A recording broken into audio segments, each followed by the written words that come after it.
Let's hop in these power rankings here, Coney. I love it. All right, Georgia and Michigan don't move 1, 2. Actually, our first 4 didn't move. Georgia, Michigan, Florida State, and Texas. Which people kind of thought we were crazy to have Texas up that high. Yeah, as Major Payne would say, He's who's the the dummy now? Yeah, and there's, look, I see, here's the problem that I think some guys get in sports media when they're projecting this. They say, oh, well, Georgia hasn't looked just, they haven't won 100-7 in the first 2 games, or Michigan's not winning 348-7. So we're just gonna, and we haven't seen them against a Texas, Alabama, or something like that. So we're just gonna move them down. They're winning the way that the teams win. If you understand how games get called and how you game plan, and you are looking ahead as a play caller, sometimes taking it at face value and looking at the score and saying, oh, well, they were only up on Ball State 24-0 at half. They must suck. That's not how this game works, right? That's a very casual way to look at it. That's why you had some people last week saying, oh, well, Texas didn't beat Rice by 1,000 points, so Texas is going to get murdered by Alabama. Well, guess what? Rice just beat Houston at home, and if you watch that game and you understand how plays get called and game plans get made, then you realize that Texas held a lot back. You want to know why Sark got in his bag super duper early? Because he didn't show anything the week before. It's a marathon, not a sprint. So don't get fooled into thinking that. But David, we have no reason, and Blaine, we have no reason to move Georgia and Michigan down. Yeah, and look, I'm all for rewarding teams who schedule tough non-conference games early in the season. I'm all for that. But at the same time, you don't want to get into this point where you're just overreacting every week. I'll give you a good example. Last year, when Tennessee beat Alabama at home after that game, and Tennessee had a couple big wins, and then they went on the road, blew out LSU. We were saying, man, really Tennessee deserves to be up in that number 1 spot. And it was the very next week they go on the road and play Georgia. And, Georgia really suffocated them that entire game. Now, granted, you're playing the defending national championship on the road, between the hedges, but still, that was an example where, hey, Georgia didn't even get their say yet in one of those big-time games, and they go undefeated and they're back-to-back national champions. So that's my thing here is like, look, Florida State's gotten rewarded for beating LSU. Texas has been rewarded now for beating Alabama. So it's the back half of this where we kind of had some more discussions. Moving Oregon up to 5. How do you feel about that after a close game on the road at Texas Tech? Well, you had to fight a wounded animal that was backed in the corner. Same thing with Utah going to Baylor. Like, again, it's different. Going back to the point we're making before, Blaine, if Georgia was playing Florida State last week, it'd have looked a whole hell of a lot different than it did against Ball State. Yeah. You're dealing with human beings. Ask Nick Saban and Kirby Smart, any of the top coaches in the country. You can probably get your guys up to play at their best 4, maybe 5 times a year. Maybe that amount. The hardest part is getting through those other games maybe when you're not playing your best. Not that you're not excited to play, or not that you don't want to play good, but if everybody played how they wanted to play, nobody would ever play bad. It's just not how it works in this game. It's a lot easier to get guys to narrow focus and take care of the little things when you are playing LSU week 1 if you're Florida State, when you are playing Alabama week 2 if you're Texas. So when I look at Oregon going on the road to Texas Tech, tough place to play, and Blaine, this is a game that I had picked Texas Tech to win, and I thought they were going to drive down and kick a field goal. Yeah. And look. I did too for that pick. Well, it's funny, Oregon beat Portland State 1,000-7 the first week, and then Portland State, I'm trying to remember who they played this week.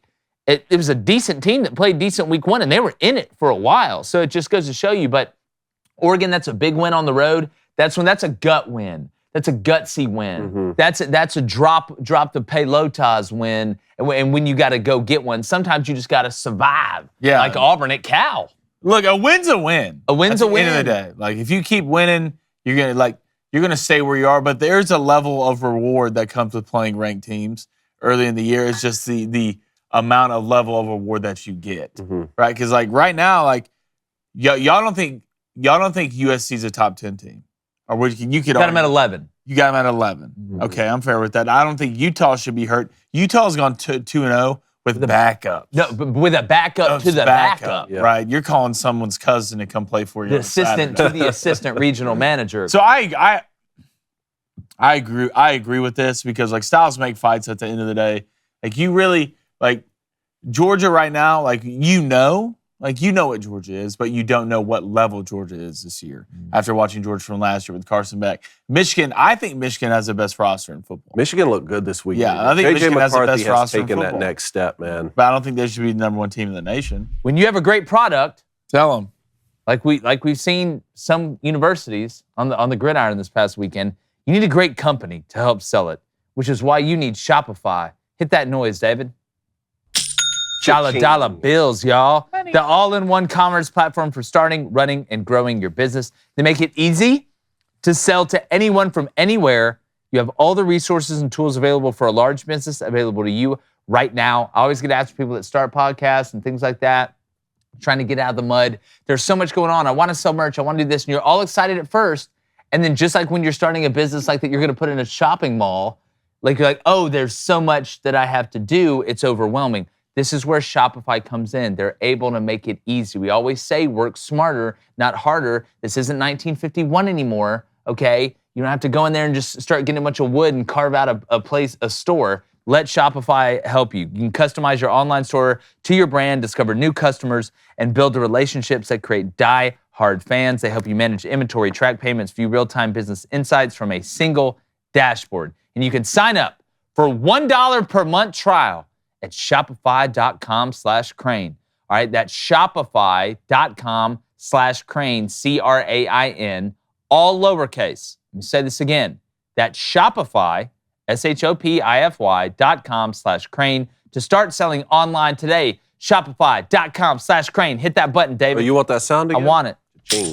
Open up the vault, mama. We rich. What's funny here is that our 1 through 5, we have a team from each of the Power 5 conferences, and 6 is Notre Dame as an independent. Right? And Notre Dame, it climbed the highest. I think they started at 15 for us. Then we moved them to 10 last week. Now they're all the way up to 6. Again, they're kind of one of those teams where it's like, no, they haven't played great competition, but they did go on the road to NC State. Yeah. They have a little bit larger sample size because they played in that week 0, and they just flat out look. How much does the eye test matter? To me, it matters. I mean, we're this early in the season. You know, I'm just going off we only have a couple games to go off of. For sure. Well, you keep getting data points and you keep getting information. The thing that I saw about Notre Dame that I liked, and I think they did catch a break with that lightning delay and being able to go back and reset because NC State was kicking their ass up front at the beginning of that game. But what happened when Notre Dame came back out?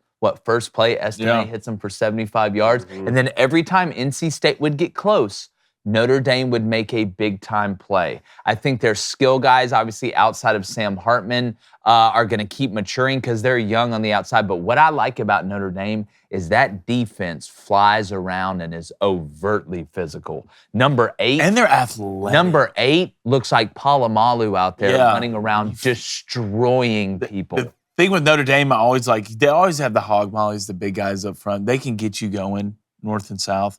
But they can't. Can they keep up with you in the perimeter? And they have the speed. Yeah. The Notre Dame defense I'm watching this year are running with guys. They're lateral. They can play lateral. And that's dangerous. When you walk into a Notre Dame team that can push you north and south and run east and west, like that's the Notre Dame team. That's why Brian Kelly left, because he couldn't find the guys to run at LSU. But now you're starting to see guys at Notre Dame who can run. Well, Marcus Freeman's elevated their recruiting too. 100%. So we have Oregon at 5, Notre Dame at 6, Ohio State at 7. David, you want to talk about them? Well, this is where it gets interesting because we're talking about not punishing or rewarding teams for beating lesser competition by 30-something points. But at the same time, if we're talking about applying the eye test, the Buckeyes do not look. And I said this last year after they lost. Would they lose? To Oregon? Was it Oregon or was it the year before?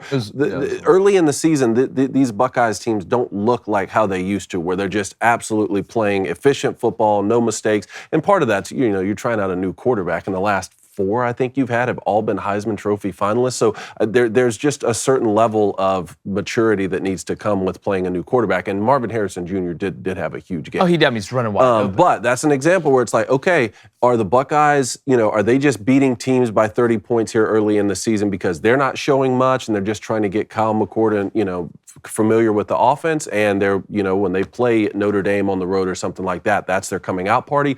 Or are there underlying issues here that we won't see exposed until they go play a team like Michigan, like they were at home last year? Well, we would be contradicting ourselves if we had Ohio State at like 3 and then dropped them to 7. I think we had them at 6 last week? Yeah, they're about the same. So we got Penn State at 8. Like what we've seen from Drew Aller, need to keep seeing it. We'll know they got a tough one going to Illinois this next week. That's not going to be a walk in the park with the way that Illinois played, especially losing last week. Then you got Utah at number 9, like we said. Kept them about the same. They're winning with a backup quarterback. Went and played a wounded animal and one-punch man over there at Baylor. And then Washington, slapped around Tulsa. And I know they've kind of gotten off to somewhat of a slow start the past couple weeks. You saw Boise run with UCF last week. So that big win over Boise is looking better and better. So we got Washington 10. We say USC. USC and Oklahoma getting votes. One more thing on the Buckeyes there at 7. They're going to play 3 of these teams. Notre Dame at 6, Penn State at 8, and Michigan at 2. But we had USC. We were talking about USC or Oklahoma or Washington, like who needs to be that 10th team. We all had a different opinion on it. And then that also begs the question of where does Alabama fall to?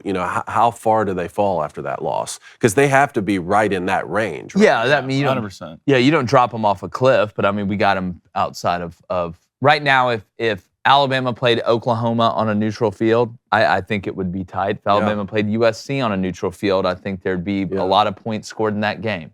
So again, it's not quitting on Alabama. They can still do some big time things, but you right now compared to the rest of those teams, Alabama's outside the top 10. Hey YouTube, thanks for getting us past 100K. Now we want 100 million. So make sure you hit that subscribe button and grab a person to subscribe as well. We appreciate it.